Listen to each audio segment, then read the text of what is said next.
നമ്മളിത് അവിചാരിതമായിട്ടുള്ള കുറെ കാര്യങ്ങളാണ് നടന്നുകൊണ്ടിരിക്കുക.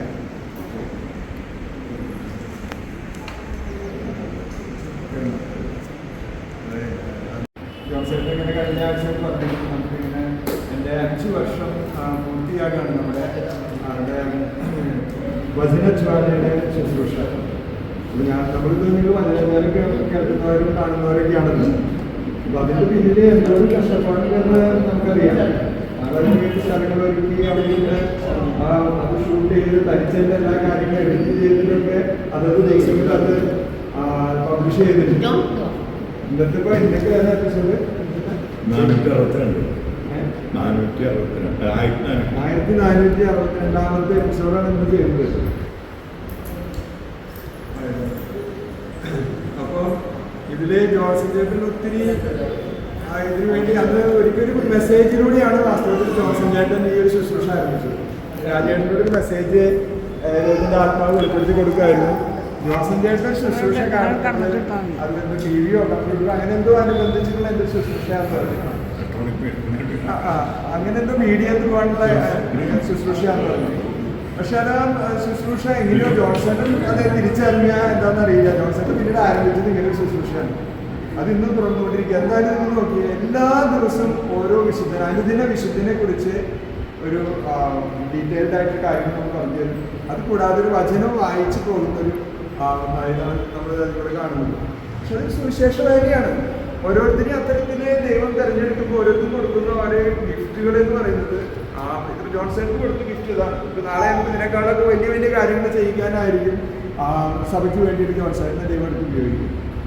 ഇത് ചെറിയൊരു കാര്യമല്ല. പ്രത്യേകിച്ച് നമ്മുടെ പ്രാർത്ഥനാ ഗ്രൂപ്പ് എന്ന് ഞാൻ വന്ന സമയം തൊട്ടാണ് അത് വാസ്തവത്തിൽ അത് ഞാൻ വന്നതിന് ശേഷമാണ് ഈ സംഭവം നമുക്ക് മെസ്സേജ് കിട്ടിയതും ജോൺസേട്ട് തുടങ്ങി വെച്ചിരിക്കുന്നുണ്ട് അല്ലേ.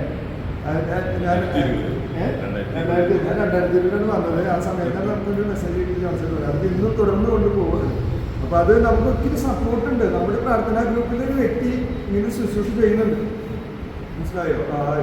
ഇതുപോലെ പലരുണ്ട്. വചനങ്ങൾ ഇടുന്നവരുണ്ട്, ചെറിയ വചനം ഇട്ടിട്ട് അതിന് വ്യാഖ്യാനം കൊടുക്കുന്നവരുണ്ട്. ഒക്കെ ദൈവത്തിൻ്റെ ഓരോ പദ്ധതികളാണ് നമ്മളെ കുറിച്ച്. 1951 നമ്മുടെ മറ്റം ഇടവകയിലെ കുറ്റികലക്ഷനിലൂടെ രൂപപ്പെട്ട ഈ പ്രാർത്ഥന കൂട്ടായ്മ പ്രിയപ്പെട്ടവരെ അത് ഒരിക്കലും നശിക്കുന്നില്ല. കാരണം അതിൻ്റെ ബേസാണ്. അതുകൊണ്ട് തന്നെ ഇത് ആരൊക്കെ തകർക്കാൻ നോക്കിയാലും കൂട്ടായ്മയെ നശിപ്പിക്കാൻ പറ്റില്ല. കാരണം അത്രമാത്രം മാധ്യസ്ഥം വഹിക്കുന്ന അല്ലെങ്കിൽ നമുക്കൊരു വിശുദ്ധ ജീവിതം നയിച്ച ഒരു വ്യക്തിയിലൂടെയാണ് ഈ കൂട്ടായ്മ രൂപീകരിക്കുന്നത്.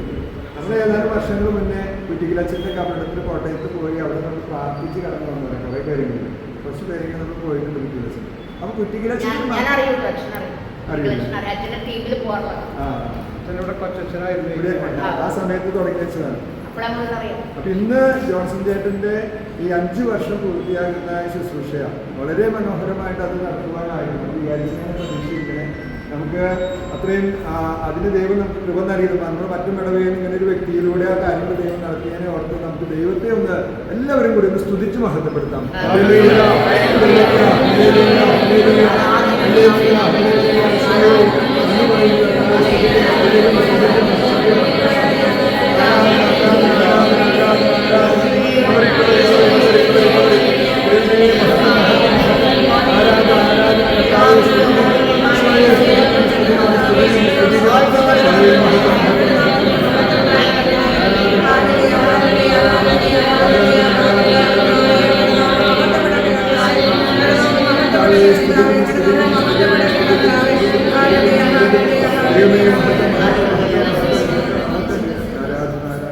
പ്രിയപ്പെട്ടവരെ, നമ്മുടെ ഈ പ്രാർത്ഥനാ കൂട്ടായ്മയെ കുറിച്ച് ദൈവത്തിൻ്റെ ഒരു പദ്ധതിയുണ്ട്.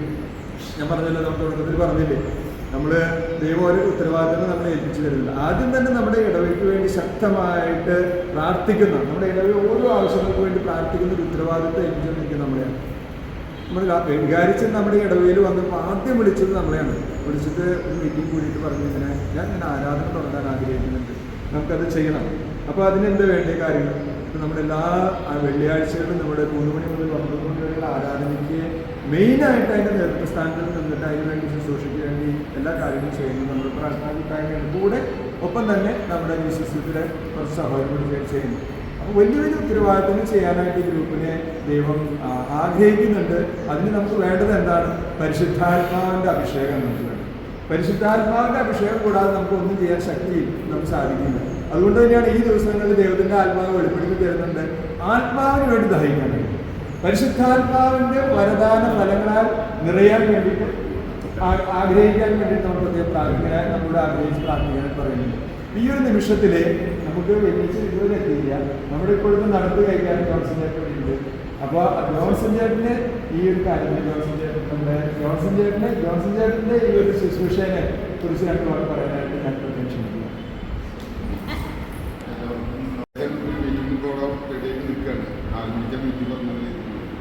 അപ്പോൾ വളരെ ഷോർട്ടായിട്ട് പറയുന്നത് ഇപ്പോഴത്തെ ആ കമ്മിറ്റ്മെൻറ്റാണ് ഞാൻ ഇതിൽ കാണുന്നത്. ദൈവത്തിനെ സ്തുതിക്കാൻ നമുക്ക് ഓരോ രീതിയിൽ സ്തുതിക്കും.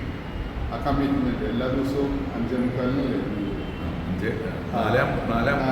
ആ സമയത്ത് തന്നെ ഇത് ഇടന്ന് വെച്ച് കഴിഞ്ഞാൽ അത് വളരെ വളരെ കമ്മിറ്റ്മെൻറ്റുള്ള ആൾക്കാർക്ക് മാത്രമേ സാധിക്കുള്ളൂ. എല്ലാവർക്കും അത് സാധിക്കില്ല. അതുകൊണ്ട് ഞാൻ പ്രത്യേകം അഭിനന്ദിക്കുന്നു, പ്രാർത്ഥനാശംസകൾ നേരുന്നു. ഓക്കെ,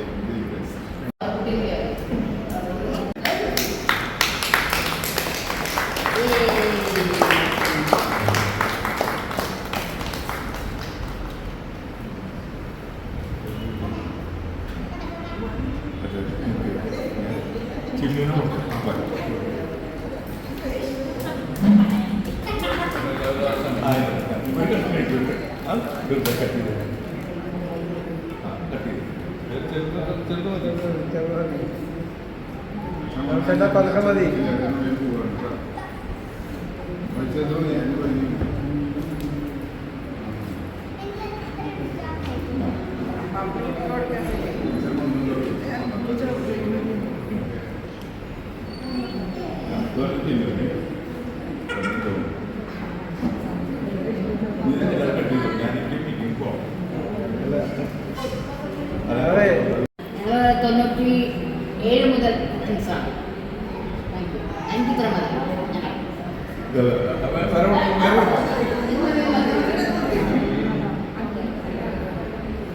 അപ്പൊ എല്ലാവരും സ്നേഹം പങ്കിടുക.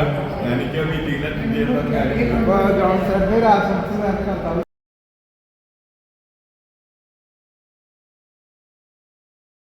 പ്രിയമുള്ളവരെ, വചനജ്വാല ഇന്ന് മുതൽ 6ാം വർഷത്തിലേക്ക് പ്രവേശിക്കുകയാണ്.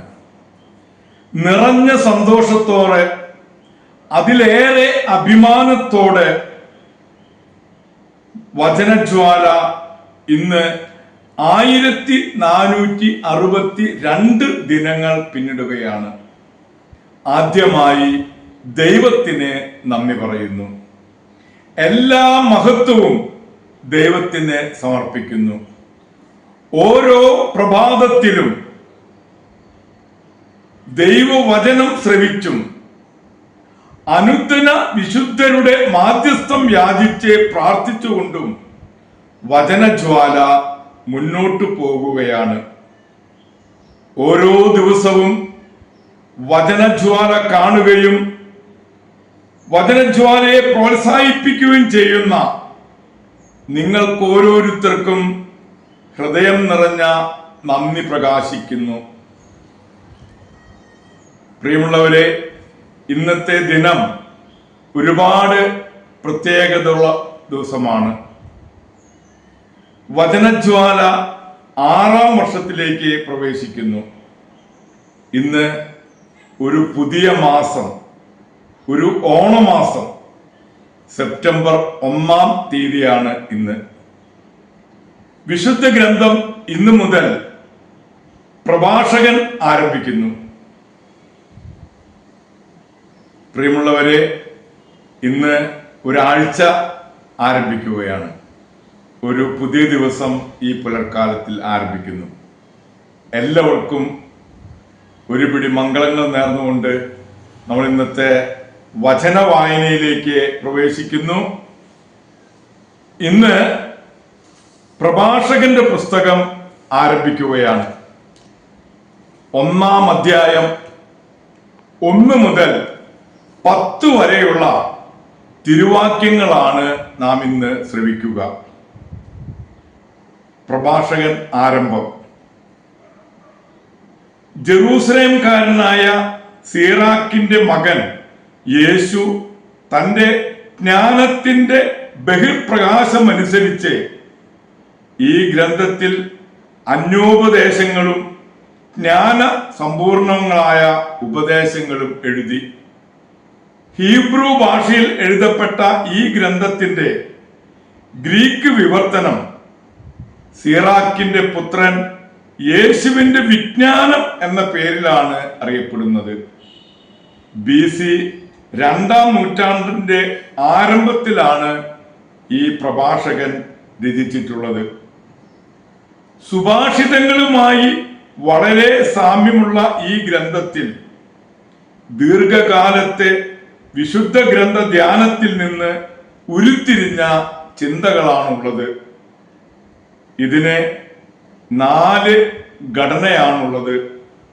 1 മുതൽ 43 വരെ സാൻമാർഗിക നിർദ്ദേശങ്ങളും 44 മുതൽ 50 വരെ ഇസ്രായേലിലെ മഹാന്മാരുടെ കീർത്തനവും 51 കൃതജ്ഞതാ സ്തോത്രം വിജ്ഞാന തീക്ഷ്ണതയെക്കുറിച്ചുള്ള ഗീതവുമാണ് ഈ ഗ്രന്ഥത്തിലുള്ളത്.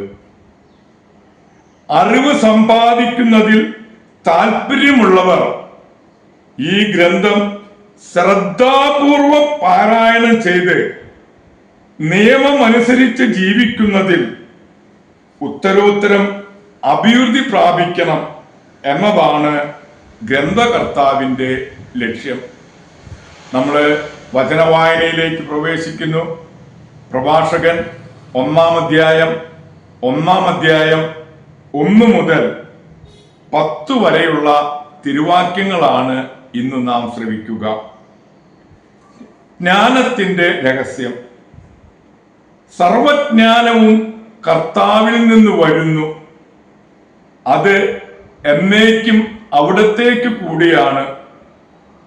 കടൽത്തീരത്തെ മണൽത്തരികളും മഴത്തുള്ളികളും നിത്യതയുടെ ദിനങ്ങളും ആർക്ക് എണ്ണാൻ കഴിയും?